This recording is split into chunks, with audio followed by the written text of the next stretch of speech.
জয়টা যে পরিমাণ ভক্ত হয়েছে জয়টা জোরে আশা করছিলাম। গৌরাঙ্গ মহাপ্রভু কি জয়, বেড়েছে, একই ভক্ত আছে বেড়েছে। শ্যাম সুন্দর কি জয়। অনেকে দিচ্ছে না, মনে হচ্ছে যারা দিচ্ছে তাদের আগে কি হয় দেখি, তারপর যখন দেখতে যাবেন তখন তো ট্রেন ফেল হয়ে যাবে আপনার। রাধা রানী কি জয়, শ্যাম সুন্দর কি জয়। আপনারা জয় বলছেন না ভয় বলছেন, ভুল করছেন, জয় বলুন।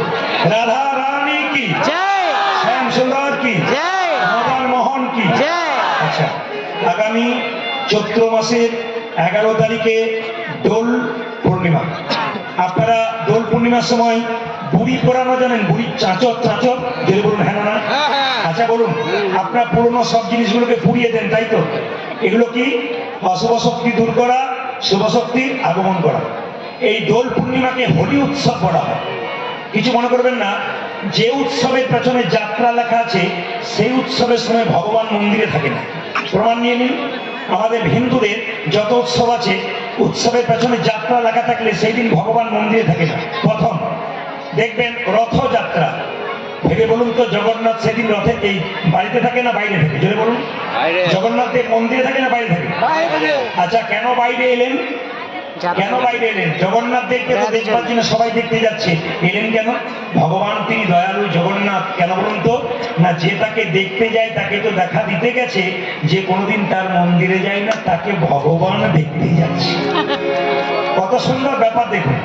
আবার দেখুন মায়েরা, ঝুলন যাত্রা, ভগবান মন্দিরে থাকে না, দোল খায় গোপীদের সঙ্গে। আবার কি বলুন তো, আবার দেখবেন রাস যাত্রা, ভগবান মন্দিরে থাকে না, ব্রজগোপীদের সঙ্গে নৃত্য করতে বেরোয়। আবার দেখবেন দোল যাত্রা, ভগবান হোলি খেলবার জন্য বেরোয়। আপনারা যারা ফাঁক খেলেন, রং খেলেন, তাদের জন্য নিবেদন রইল, ভগবানের চরণে প্রথমে দেবেন, ভাগ দেবেন, তারপর ভক্তদের মাথায় দেবেন, তার আগে দেবেন না।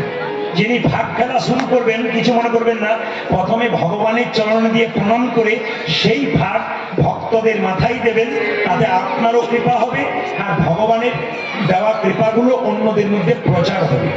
একটু শুনে নিন, এই দোল পূর্ণিমাকে হোলি পূর্ণিমা কেন বলা হয়? এই যে এদিকে হোলি পূর্ণিমা কেন বলা হয়? আমার দিকে দেখান। মানে অনেকে বলে যে কীর্তনে আপনি এই যে বলেন, এই যে বলার কারণ কি বলুন তো? দিব্যি সবাই কীর্তন শুনছে আর 2-4 জন বলছে, বাবারে কখন এই কানের দোলটা তুমি কিনলে দিদি?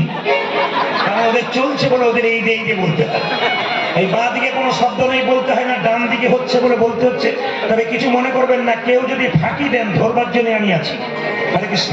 সবাই লক্ষ্য করুন, হোলি পূর্ণিমা কেন নামটা হলো? ভক্ত প্রহ্লাদের নাম শুনেছেন? জোরে বলুন হা না।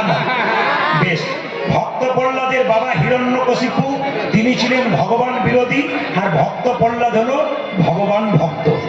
ভক্ত প্রহ্লাদ এত ভগবানের নাম করে, তার বাবা জিজ্ঞেস করলো, প্রহ্লাদ ভগবান কোথায় আছে? প্রহ্লাদ বলল, কোথায় নেই তুমি বলতে পারো? আকাশে বাতাসে চন্দ্রে সূর্যে সব জায়গাতে ভগবান আছে। ভক্ত প্রহ্লাদকে এত করে মারবার চেষ্টা করলো তার বাবা, কিন্তু মারতে পারলো না। ভক্ত প্রহ্লাদ একটা পিসি ছিল, হিরণ্যকশিপুর বোন, তার নাম হোলিকা। এই হোলি নামটা কেন হলো জানেন? তার নাম হোলিকা। ওই হোলিকা একদিন বর পেয়েছিল। কি বর পেয়েছিল? যে তিনি যদি আগুনে প্রবেশ করেন তিনি কোনোদিন পুড়বেন না। হোলিকা যদি আগুনে ঢুকে যায় কোনোদিন আগুনে পুড়বে না। তো ভক্ত প্রহ্লাদের বাবা হিরণ্যকশিপু বললো, এক কাজ করো। হ্যাঁ, বললো, হোলিকা তুই এক কাজ কর, ভক্ত প্রহ্লাদকে নিয়ে আগুনে ঢুকে যা, ভক্ত প্রহ্লাদ পুড়ে যাবে, তুই বেঁচে যাবে। কিন্তু উল্টো হয়ে গেল। কি বলুন তো? ভক্ত প্রহ্লাদকে নিয়ে হোলিকা আগুনের মধ্যে প্রবেশ করলো, হোলিকা বেঁচে গেল, ভক্ত প্রহ্লাদ বেঁচে গেল, কিন্তু হোলিকা পুড়ে ছাই হয়ে গেল। তার মানে এখানে প্রমাণ কি? যতই আপনি বর পান, আশীর্বাদ পান, ভক্তের প্রতি যদি কেউ অন্যায় আচরণ করে তাকে শাস্তি পেতে হয়। তার প্রমাণ হোলিকা, ভক্ত প্রহ্লাদের পিসি। এই জন্য মায়েরা, এই উৎসবটাকে হোলি উৎসব বলা হয়, এবং যেগুলো আপনারা পুরাণ ওটাকে হোলিকা দাহন বলা হয়। জেনে বলুন রাধা রানী কি, শ্যাম সুন্দর কি।